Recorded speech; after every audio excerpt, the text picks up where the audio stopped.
40 years ago, most of this was desert. Now there's a glittering metropolis, the fastest growing desert city on the planet, Dubai. When I first came here, none of this existed. It was one huge, big desert. Building a city like this in one of the hottest, inhospitable places on Earth seems impossible. So how did engineers do it? To find out, we will strip the city to reveal its secret inner workings and expose the ingenious technology that allowed engineers to build this jewel in the desert.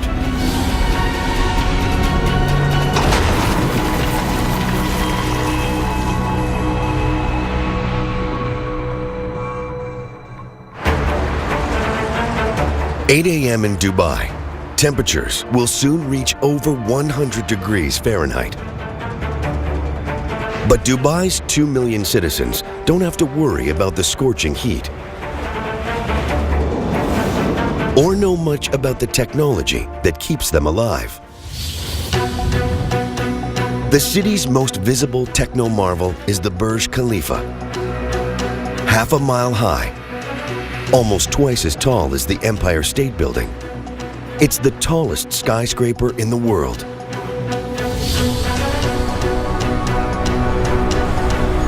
Tearing away its glass skin reveals a hive of activity.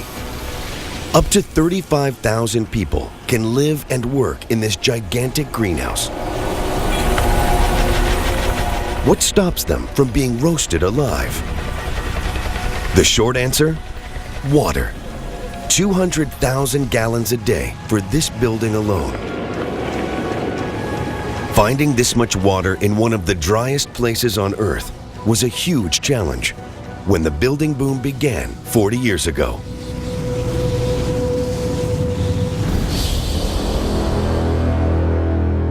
There are no rivers in the city and hardly any rain. Yet Dubai is awash with water. How is this possible?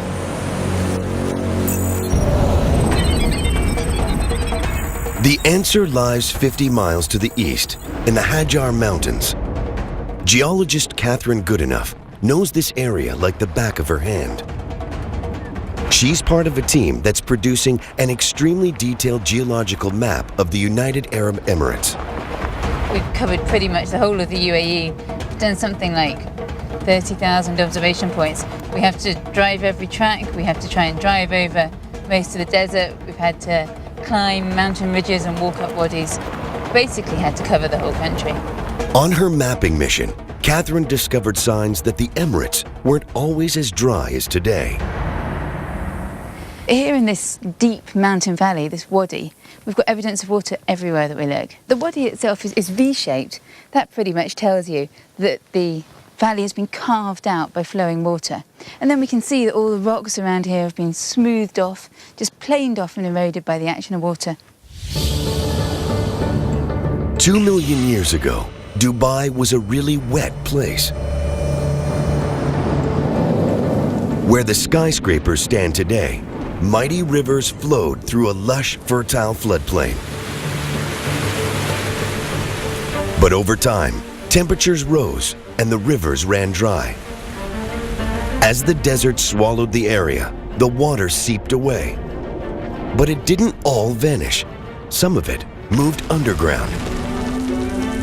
And today, it's still flowing through the rocks deep under the city.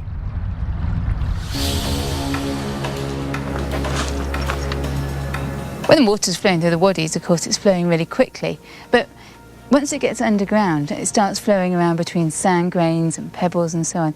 It moves much more slowly. And also, of course, it can't evaporate as easily because it's not on the surface. So that water can stay there in the ground for thousands of years. And that provided the original source of water for Dubai. The ancient water kick-started Dubai's explosive growth. But it's no longer enough to quench the thirst of this expanding metropolis.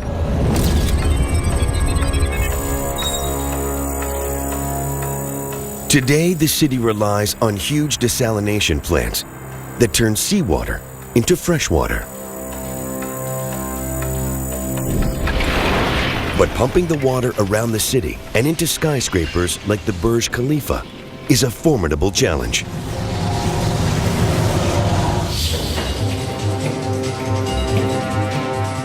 Engineer John Zwetz has overseen the installation of water networks into many of the city's towers.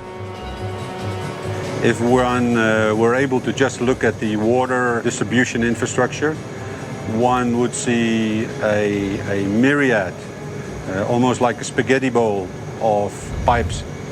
Water is distributed to every corner, at every floor, at every level.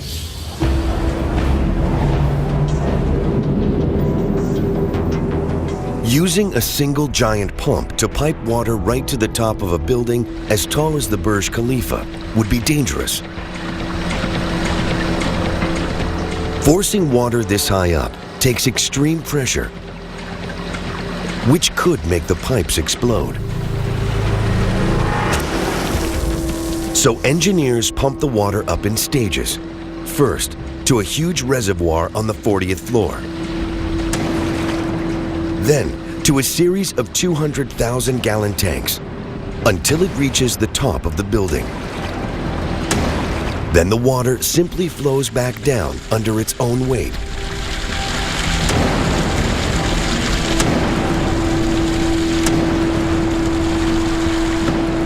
Almost 250,000 gallons of water a day pass through the building, enough to keep its inhabitants happy.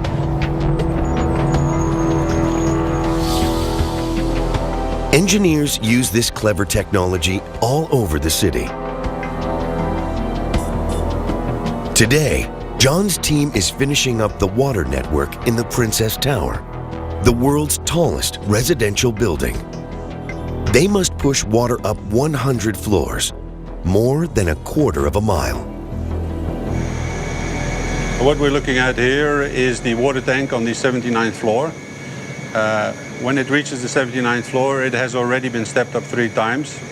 In terms of capacity, what you are seeing here is 300,000 liters of water. If one could strip away all of the layers that hide the water infrastructure, it would become evident just how vast the water engineering in a large city like Dubai is. Dubai has more than 200 skyscrapers, and they're incredibly thirsty. Their glass skins conceal thousands of miles of pipes, sucking millions of gallons of water a minute from pipes buried deep under the sand, shielded from the scorching heat. These steel arteries supply each citizen with 145 gallons of water a day. Water is at the heart of everything in Dubai, and the city's engineers have mastered it. Another massive challenge is keeping Dubai's soaring skyscrapers standing tall on the soft desert sand.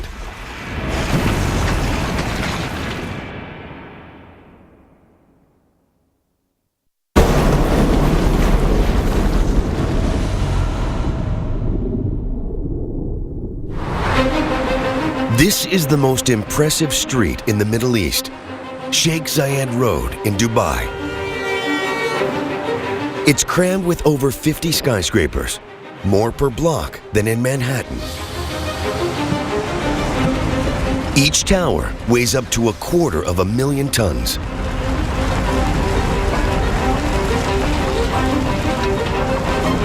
But all around and below them, hidden under the streets and sidewalks, is soft desert sand.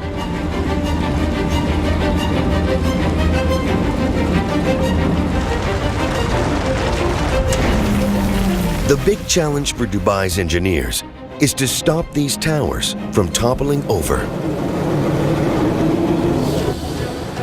This is the man who knows how it's done, engineer Nasser Nasser. His latest colossus is more than 600 feet tall, the Burj Boulevard Tower. Now, is this the latest drawing which we have? When I first came here, none of this existed. It was one huge, big desert.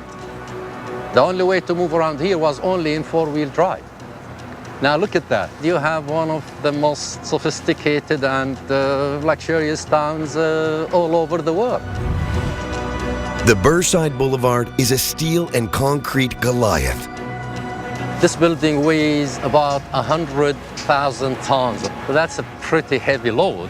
You need some solid foundations to take this load and distribute it. And solid foundations need solid rock to rest on.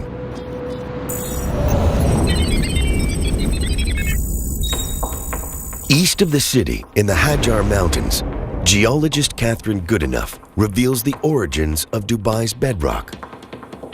These mountains are really, really important for Dubai because it's from these mountains that the foundations of Dubai came. These rocks that we're looking at here, these were actually formed about 95 million years ago or so. They were part of the ocean floor. But then kind of huge tectonic forces and compressional forces squeezed that seafloor and pushed these rocks up onto the edge of the continent, where they are now.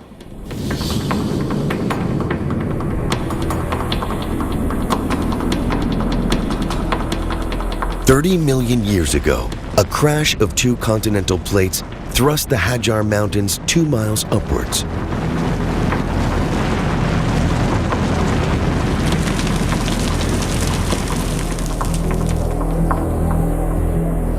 Over millions of years, water raining down on their peaks ripped rocks away from the mountains and washed them all the way to Dubai.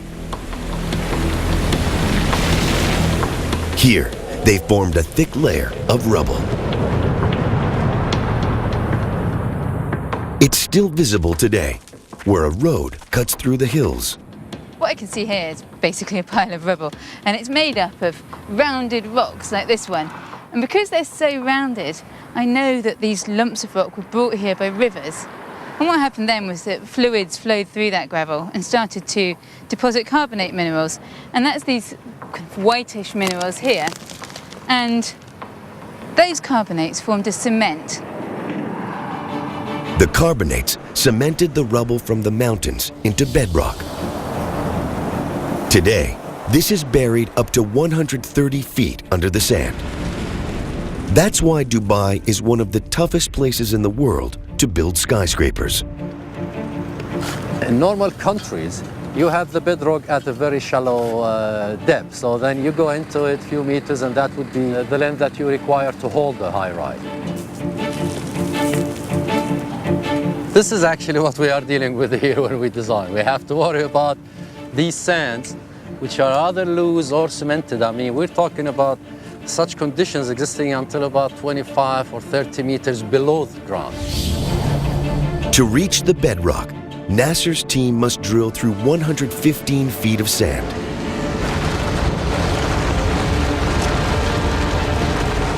They fill the holes with a thick clay slurry to stop them from caving in. Then they drop in long steel cages and pump 100 tons of concrete into each hole. This hardens into a rigid pillar called a foundation pile. In Manhattan, a building like this needs just a handful of piles to stand up. In Dubai, it needs 250. They squash the ground under the skyscraper into a rock-solid foundation. That's the secret of building tall in Dubai.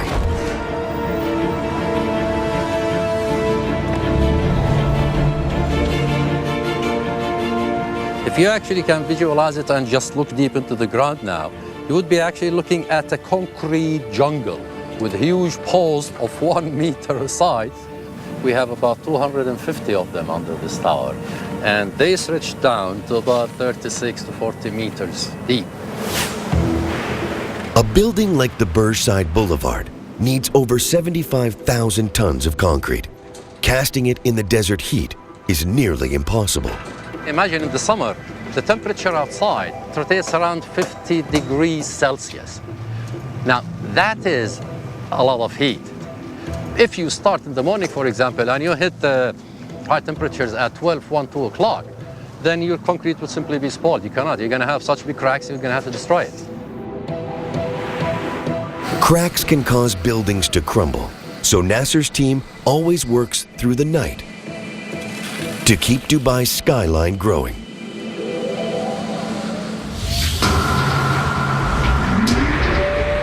There's more concrete per block under Sheikh Zayed Road than almost any other street in the world. But without these piles, Dubai as we know it would not exist.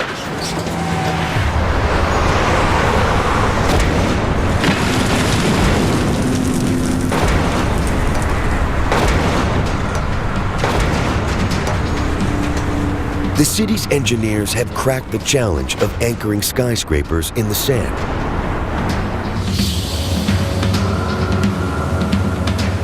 But they must also protect them from the ferocious desert wind.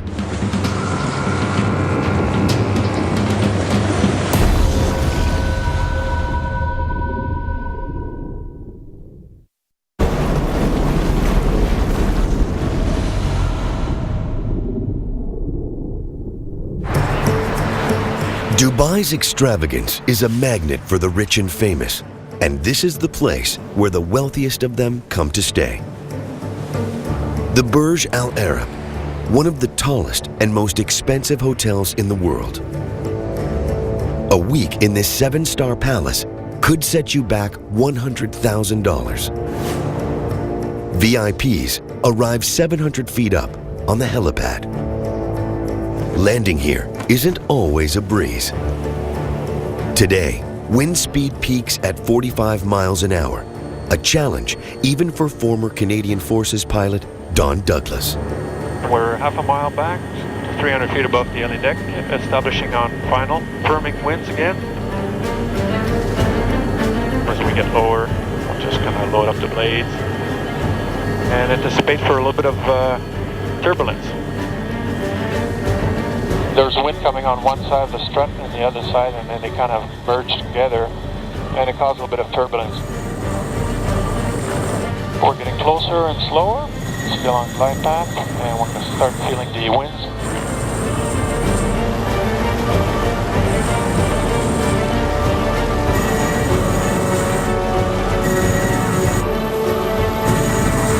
Hope you enjoyed it.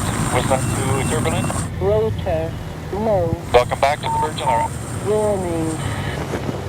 Today was hairy, but it can get worse. The wind in Dubai can hit 80 miles an hour. Protecting buildings from these storms is another challenge for the city's engineers.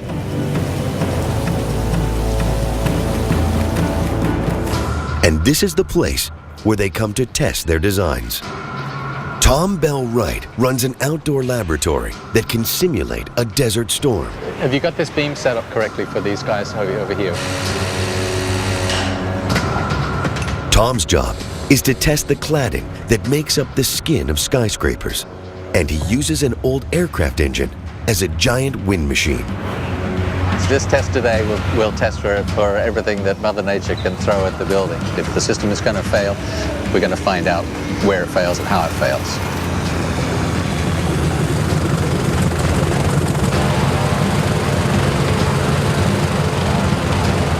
As he brings it up to full speed, it will be generating about 145 kilometers per hour.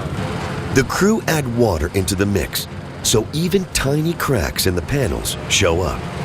If the inspectors spot just a trace of water inside, the design will fail.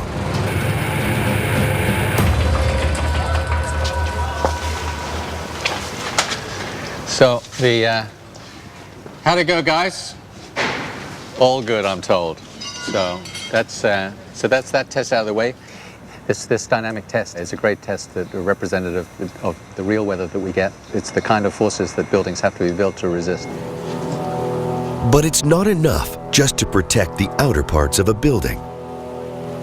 In the Burj Al Arab, the most impressive technology lies hidden under its skin.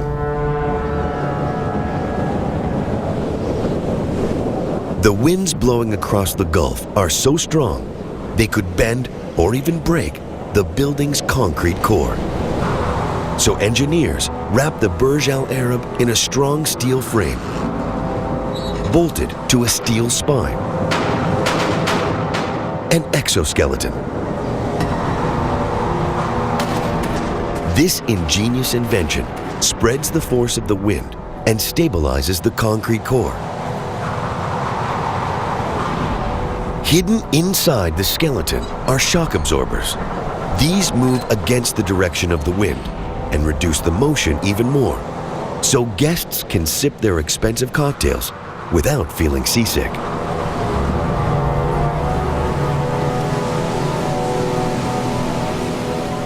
But when the winds blow from the desert, there's another threat: sand. Powerful sandstorms can appear totally out of the blue. They race towards Dubai at ferocious speeds, pelting thousands of tons of sand across the streets. The most violent sandstorms can shut down the city for days.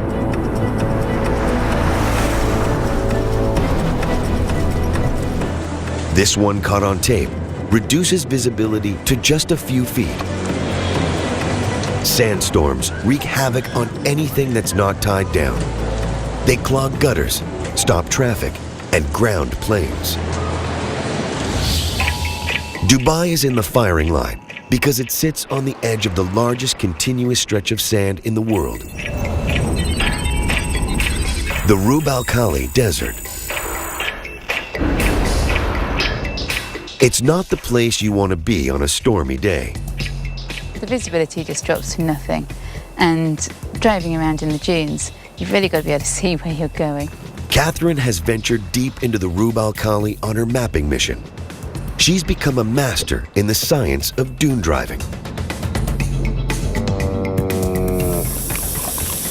If I didn't deflate the tyres like this, there'd be a really very high chance of getting stuck.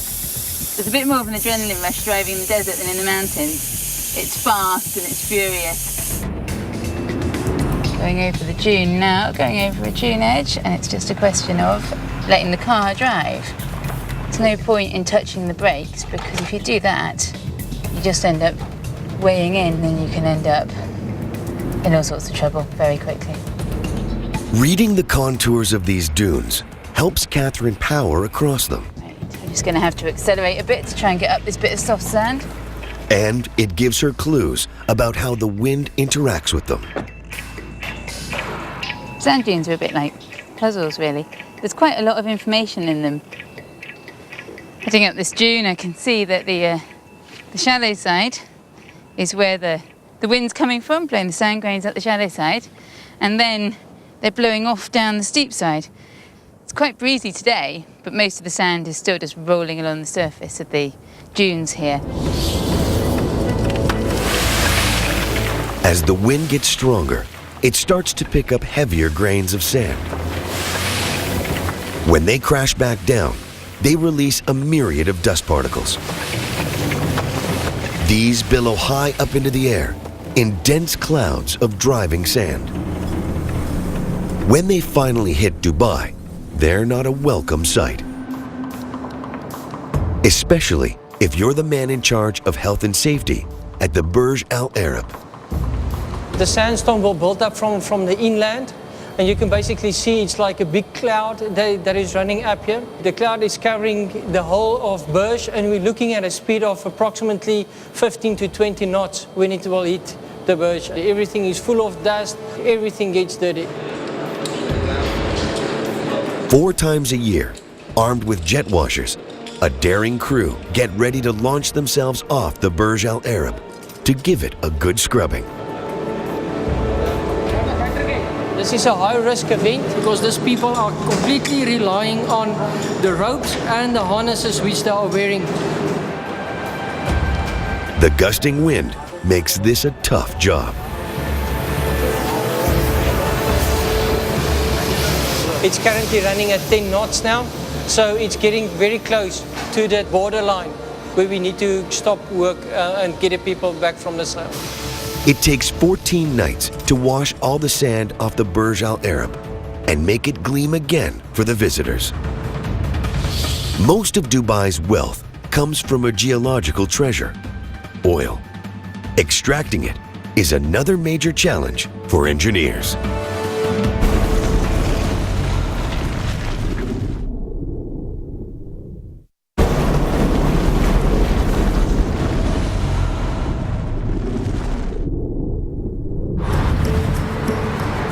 The driving force behind Dubai's incredible growth is oil.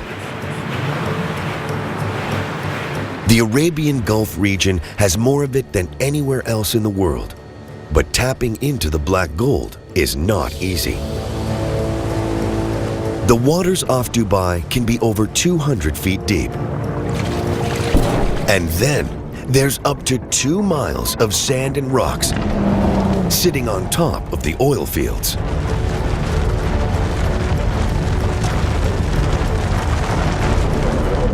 Finding and exploiting those precious reservoirs is a real challenge.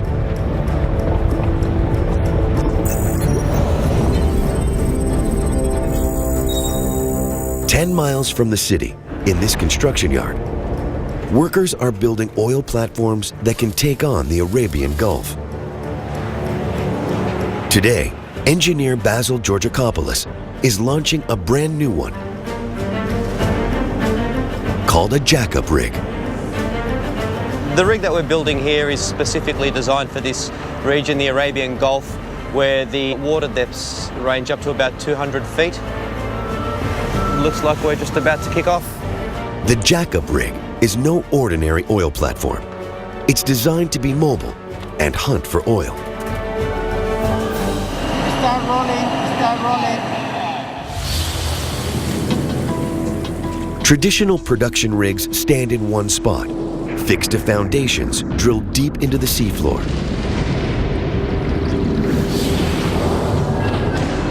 A jackup rig is less restricted. It can float out wherever it's needed and then extend its long legs. Large, flat feet spread its weight safely over the seabed. They hold the rig firm while its drill pierces the rock to tap into the treasure hidden under the Gulf.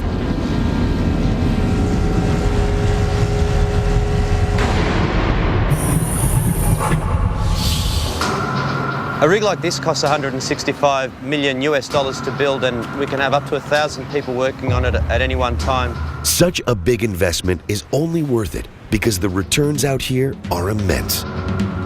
The Arabian Gulf holds over 500 billion barrels of oil, the bulk of our planet's known oil reserves.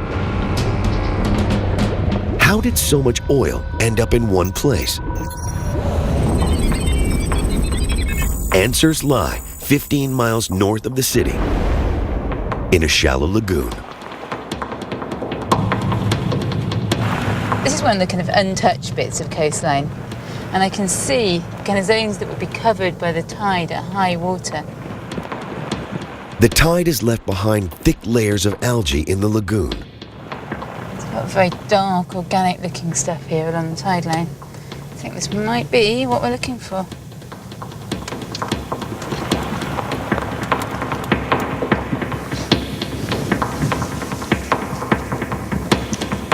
Wow.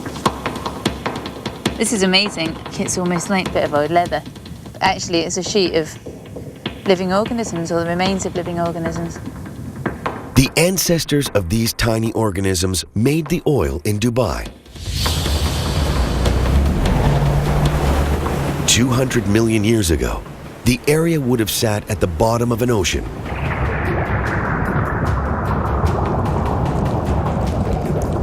Its warm, shallow waters teemed with microscopic sea creatures. As they died, they formed a carpet of cadavers on the seafloor. Sediments settled on top, increasing the pressure and heat below. Over time, this transformed the dead sea creatures into oil. This black gold sat trapped until cracks in the rocks around it allowed it to ooze upwards and pool in hundreds of pockets deep under the Gulf. It's this geological accident that really put Dubai on the map. In the construction yard, Basil's rig is ready for action. The crew must now move the 6,000-ton steel monster onto an ocean-going barge. There's a lot of eyes watching, and it's a very critical operation so that we can actually achieve the delivery date. Right side, right side, right side, right side. They have just 80 minutes at high tide to complete the operation. If they fail, the barge could be grounded. This is the first time we try this barge, and I don't want to run out of time. At the moment, everybody's sort of watching these ramps that have moved a little bit with the tide. The team floods ballast tanks in the front of the barge to balance the massive weight bearing down on the back end. This is when the barge is really starting to feel the bending moment now. We're just going to go and watch the bow, because as the weight shifts onto the barge now, she's going to tend to want to tilt forward. All going very well, actually. The ballasting has been good. The weight's shifting nicely, so excellent. The rig makes it onto the barge just before the tide turns. In a few weeks, it will join the hunt for oil and power Dubai's expansion. It's going to go out to the Arabian Gulf. It already has a chosen location. It'll begin pretty much operating immediately. This is the latest in a series of oil rigs, pumping more than 50,000 barrels a day from Dubai's offshore oil pockets.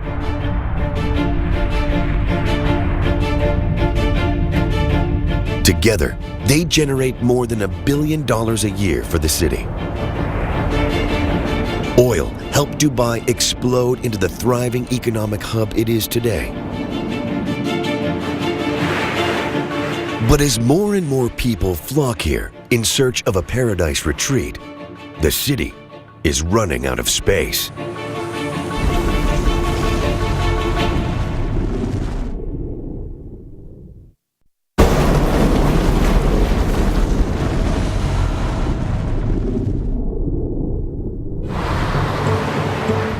Dubai is the fastest growing desert city on Earth.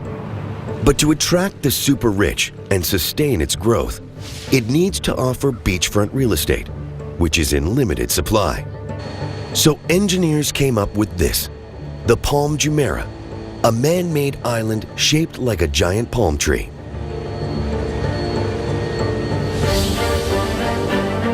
It's a monumental feat of engineering. Pulling the plug on the ocean reveals its true scale.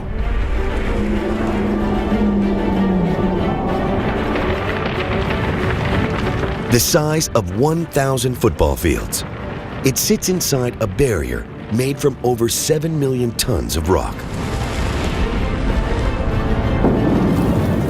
150 million tons of sand create space for over 5,000 homes. A luxury island resort built right into the ocean. Akil Kazim has witnessed the island's rise from the deep. This obviously came out of a certain need, and at that point Dubai did have a very short shoreline that left very little space for luxury beachfront properties. It added 70 kilometers to our existing shoreline. This works very well because it's got a very large circumference. The island not only looks beautiful from above, it also, because of its shape of the fronts, each front has 2 rows of houses. So there's one row going that way and then the other way coming back.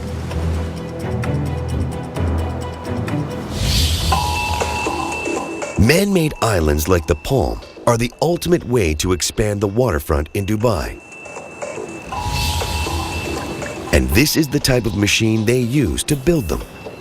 The cutter suction dredger, Khalij Bey. It can rip over 100,000 tons of sand and rock off the seafloor every week. Its secret weapon? This lethal cutter head. On the cutter head there are cutter teeth mounted. These are the hammers that break the material. We are dredging rock, we are dredging sandy material. In this cutter head, at the inside there's a big suction mouth, and it sucks up all material that has been loosened by the head itself. better not fall in it. Building an island from scratch takes a whole fleet of dredgers. They must harvest more than 150 million tons of sand. A satellite feeds the exact shape of the island to the ship's navigation systems. Pipes shoot the sand back into the sea until the rough shape of the island rises above the surface. Finally, boats with huge suction pumps smooth out the edges.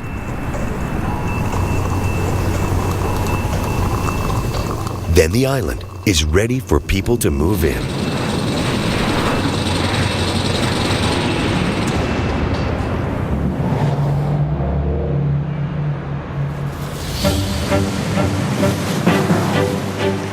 To buy here, you need cash.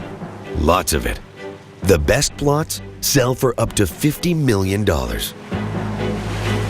What makes this unique is that it's got a 275-degree view of the sea. And this person has obviously paid a premium for this location. A plot like this would typically go for about 170 million dirhams. You would obviously be someone to whom money is no object. Building into the sea is the way to go in Dubai, and the coastline has changed dramatically. Construction crews have used over 800 million tons of sand to create more than 900 city blocks of land in the sea. That's enough sand to bury New York Central Park more than 4 feet deep. The islands have created space for up to 3 million people, and there are plans to build even more.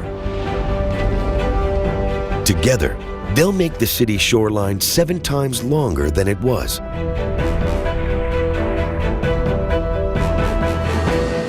The dredgers have changed the coast of Dubai beyond recognition.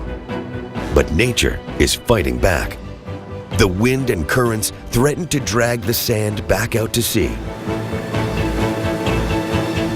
Engineers must take drastic action to protect their coastline from the ocean.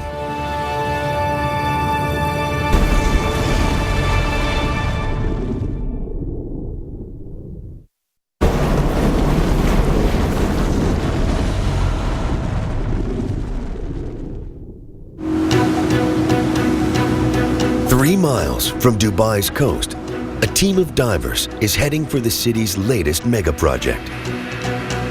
The World Islands, 500 million tons of sand sculpted into a map of the globe. Defending these islands from strong currents and winds is the latest challenge for city engineers. Brendan Jack is on his way to inspect the island's breakwater, a huge wall of rocks that shields the islands from erosion. The team is searching for a recent addition to the site.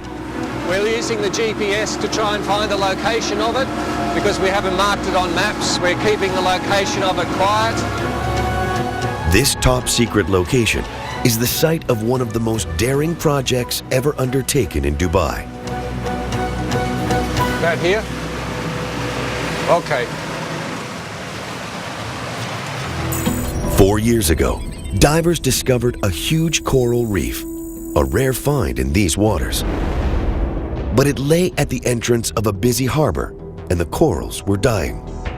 Brendan and his team took on the challenge of moving the entire reef to the World Islands breakwater, a seemingly impossible task, never tried before. When the work was done, there was no guarantees of success. The coral we had here was what's called a hard or encrusting coral. It grows very tightly on the rocks. So if you use traditional relocation methods, it wouldn't work here. The reef was the biggest in Dubai, with 22,000 colonies of corals. If the team tried pulling them off the rocks one at a time, they would kill 1 out of 3. So they came up with a radically new technique. They drilled holes into the boulders that formed the reef, filled them with non-toxic glue, and inserted steel rods. Then they were ready for the big move. A crane lifted the boulders from the seabed and tied them to a barge.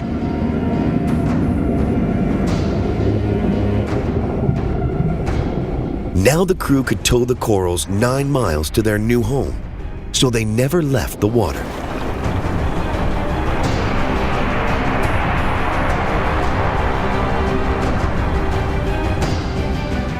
Moving over 1,000 boulders, each weighing around 5 tons, was an epic endeavor.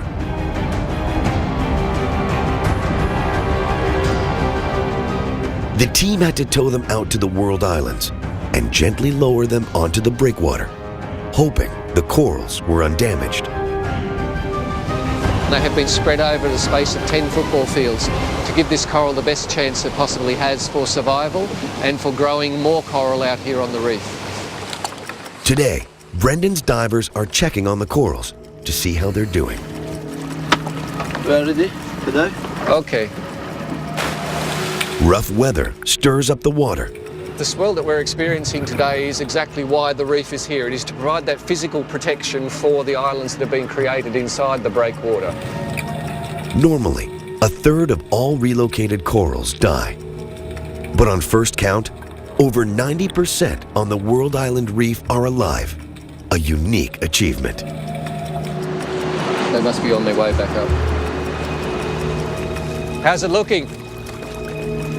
Very, very, very healthy. Good, good. The reef is doing its job. Now that coral is adding to the protection for the existing breakwater that is on the world. So it fulfills a function engineering-wise, but also in terms of jump-starting the ecological growth on the natural breakwater that we have built out here. Moving the reef cost $10 million, but it's money well spent to protect Dubai's coastline. Ingenious inventions like this, hidden beneath the skin of the city, that defend its coast, suck oil from rock, anchor towers in the sand, and pump water up skyscrapers, made Dubai rise up from the dunes and become this jewel in the desert.